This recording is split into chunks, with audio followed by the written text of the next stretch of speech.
ছোটবেলায় ভেবেছিলাম জীবনটা খুব সুন্দর হবে, তাই নিজের সাথে ঘটে যাওয়া ঘটনাগুলো এই ডায়েরিতে সাজিয়ে লিখে রাখতাম।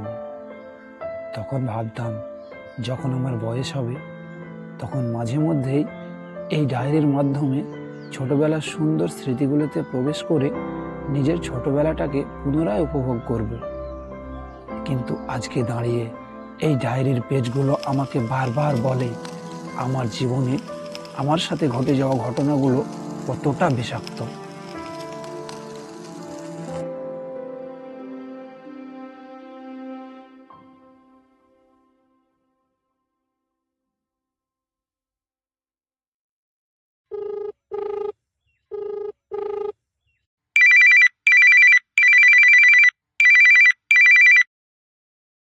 হ্যাঁ, বলো। বলছিলাম কাল আমার ছুটি আছে, আমি তোমার সঙ্গে দেখা করতে আসছি। ঠিক আছে, এসো। আচ্ছা, তোমার ডিনার হয়েছে? না, করব। তোমার?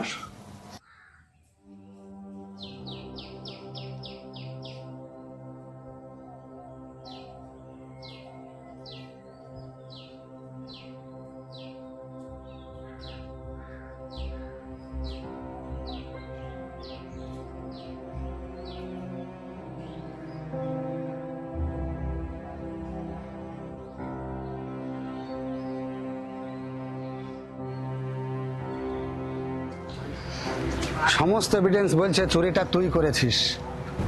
বাবু, আমাকে কেন মিথ্যা সন্দেহ করছেন? আমি তো সেদিনকে ওদের বাড়ি থেকে কোথাও যাইনি। তাহলে আমাকে কেন মিথ্যা মিথ্যা সন্দেহ করছেন? আমি সামান্য চাকর বলে, খেটে খাই বলে আমাকে নিয়ে যা খুশি তাই করবেন?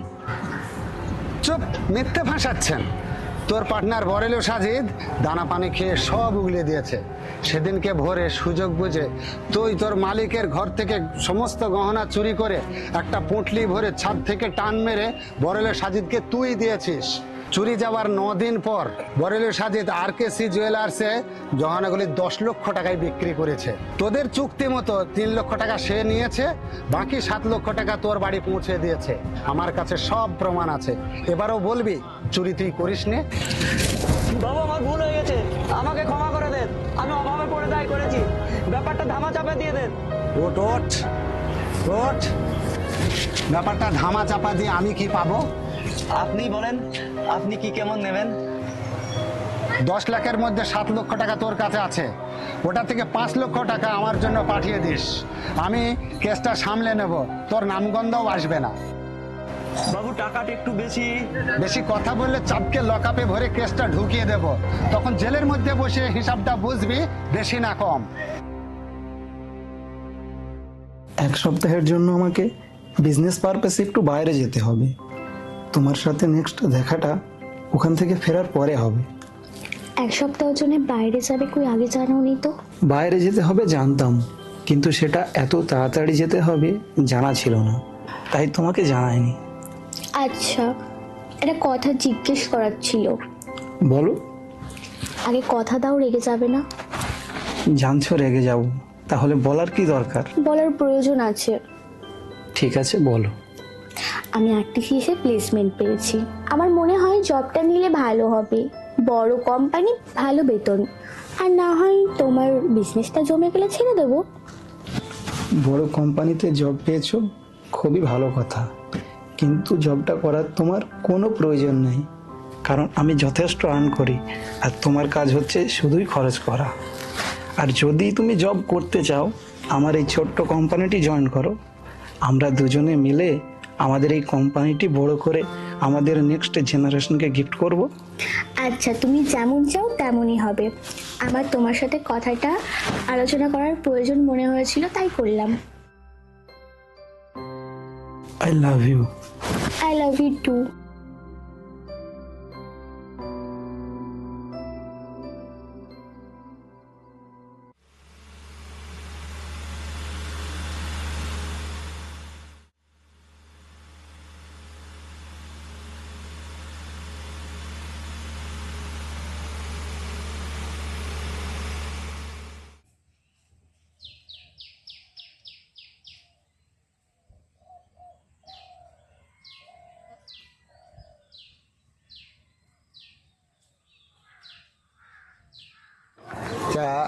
হাফিজুলের কোনো খবর পেলি?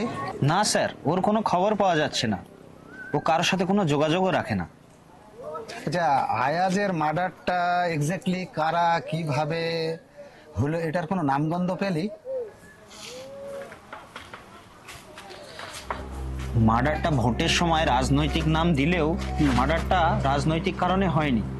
মার্ডারটা হয়েছে পরকীয়ার কারণে। মার্ডারটা করিয়েছে ওই মহিলার স্বামী। সে কর্মসূত্রে দিল্লিতে থাকে। তাকে তুলে দানা পানি দিলেই না সব সত্যিটা বার হয়ে আসবে। কলিমুদ্দিনকে এখন ওর খালার বাড়িতেই থাকে? হ্যাঁ, সারাদিন নিজের বাড়িতে কাজ করে আর রাতে ওখানে গিয়ে ঘুমায়। আচ্ছা, আজ ফলো করবি ওকে, আজ রাতে রেড করব। হ্যাঁ ঠিক আছে, বস, আবার পরে কথা হবে। কাজ, টাকাটা রাখ, পরে আবার দেখা হবে।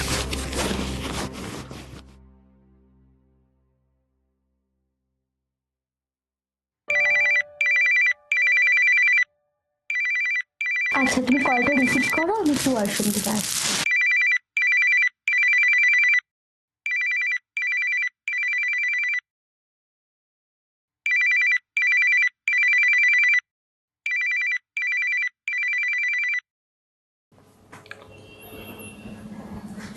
হ্যাঁ বলেন। 15 মিনিট পরে সামনের ক্যাফেটাতে এসো, আমি আসছি তোমার সঙ্গে দেখা করতে। 15 মিনিট পরে সামনের ক্যাফেটাতে এসো, আমি আসছি তোমার সাথে দেখা করতে? মানে? আমি এখন রাস্তায় আছি, পৌঁছাতে 15 মিনিট লাগবে। আপনি কি করে জানলেন আমি কোথায় আছি? একসাথে বসে কথা হবে।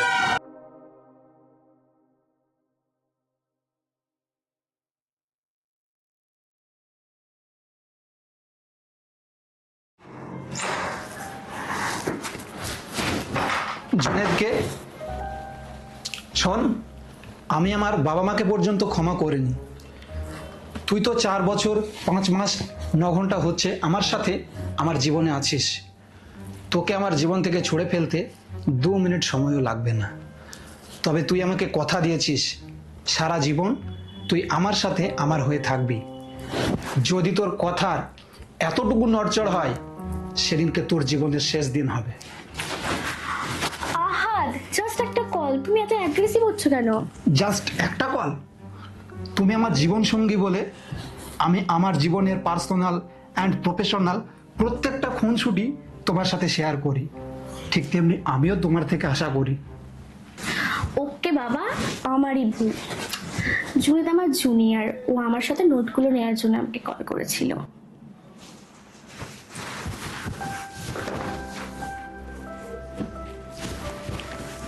আর তুমি কি বললে? তুমি কি ভেবেছো আমি তোমাকে এত সহজে ছেড়ে দেবো? ভূত হয়ে তোমার ঘাড়ে বসে থাকবো। আর যদি তোমার বুকে মাথা রেখে তোমাকে দেখতে দেখতে মৃত্যুটা হয়, তাহলে তো জীবনটা সার্থক।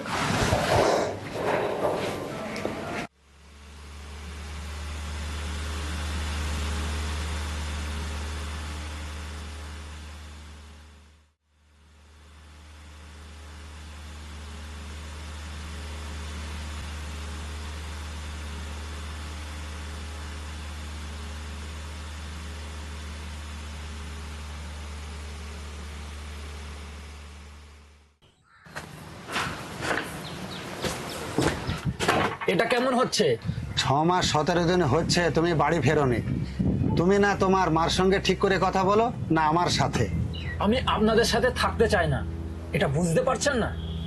তুমি যখন ছোট ছিলে তখন মনে করতাম ছোট অবুঝ, তাই এমন রুট ব্যবহার করো।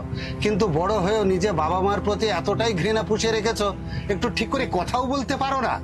আমাকে এই পৃথিবীতে নিয়ে আসা ছাড়া একটা কারণ বলেন যার জন্য আমার মনে আপনাদের জন্য ঘৃণা জমে থাকবে না। মনে আছে ড্যাড, বোর্ডিং স্কুলে আমি থাকতে চাইতাম না, তবুও জোর করে আপনারা রেখে চলে আসতেন। আমি কান্না করতে করতে মাটিতে লুটিয়ে পড়তাম, তবু আপনারা ফিরে দেখতেন না। ওই ছোট্ট হাতের প্রয়োজন ছিল আপনাদের, কিন্তু আপনারা ভ্যালু করেননি। আপনারা তখন নিজেদের পার্সোনাল জীবন নিয়ে ব্যস্ত ছিলেন। লেখাপড়া করে যাতে তোমার ভবিষ্যৎটা ব্রাইট হয়, তার জন্যই ওটা আমরা করেছিলাম। তুমি কি মনে করো তোমাকে ছেড়ে আসতে তুমি যখন কান্না করতে তখন আমাদের কষ্ট হতো না? জানি না, তবে এটা জানি আমার লেখাপড়াটা বোর্ডিং স্কুলে না থেকে আপনাদের সাথে থাকলেও হতো। প্রত্যেকটা মানুষের জীবনে ছোটবেলায় তার সম্পূর্ণ পৃথিবীটা তার বাবা মাকে ঘিরেই হয় ড্যাড, কিন্তু আমার চাইল্ডহুডে আমি আপনাদেরকে একেবারেই পাইনি। হোস্টেলে আমাকে কি কি প্রবলেম ফেস করতে হতো সেগুলো আপনি আজ পর্যন্ত জানেন না। আপনাদের ছেলে হিসাবে আপনাদের সাথে বেড়ানো, আহ্লাদ, ভালোবাসা কোনোটিই আমি পাইনি ড্যাড। ছুটির সময় ছোট্ট ছোট্ট আবদার নিয়ে আমি আপনাদের কাছে ছুটে যেতাম। আমার আবদার তো পুরো করতেনই না, উপর থেকে বকা দিয়ে আমাকে দূরে সরিয়ে দিতেন। আমাকে বোর্ডিং স্কুলে ভর্তি করিয়ে দিয়ে মাসের মাস পেমেন্ট পাঠিয়ে দিয়ে আপনারা আপনাদের সব দায়িত্বগুলো এড়িয়ে গেছেন ড্যাড। তুমি ওগুলো যেভাবেই ডিকোড করো না কেন, আমরা যা করেছি তোমার ভালোর জন্যই করেছি। ভালো? আপনারা আমার জন্য এতটা ভালো করেছেন যে মধ্যরাতে আমার ঘুম ভেঙে যায়, আমি রাতে ঘুমাতে পারি না। কোন ছেলে মেনে নিতে পারবে তার মাকে আপত্তিকর অবস্থায় অন্য পুরুষের সাথে দেখে? আমি মাকে অন্য পুরুষের সাথে একবার না কয়েকবার দেখেছি ড্যাড। আর আপনিও তো কম না, আপনি তো রোমিও। আপনার বন্ধু মহলে আপনার এক্সট্রা ম্যারিটাল অ্যাফেয়ারের কাহিনী তো ফেমাস। আপনি রোজ রাতে বেডশিট চেঞ্জ করার মতো মহিলা চেঞ্জ করেন। আপনি এমনই একটা নিকৃষ্ট মনের মানুষ, আপনার ভিখারির সাথে ঘুষ নিতেও দ্বিধাবোধ হয় না।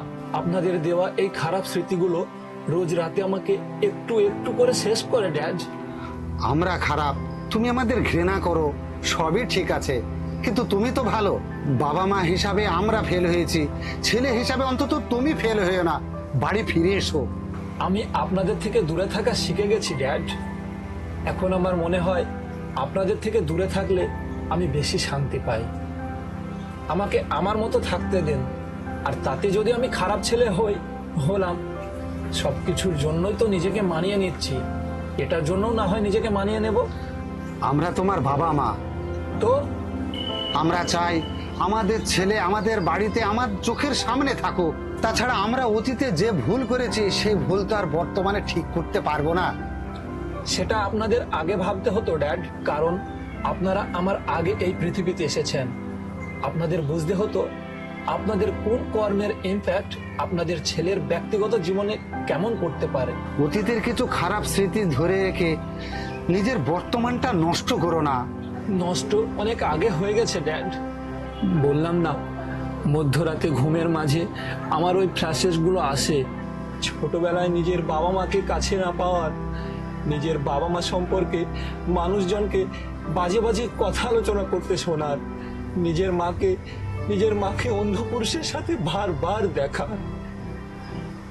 আপনারা বাবা মা হিসাবে আমাকে এই পৃথিবীতে নিয়ে এসেছেন ঠিকই, আবার আপনারাই আমার জীবনটাকে নষ্ট করে দিয়েছেন। দয়া করে আমাকে আর ফলো করবেন না।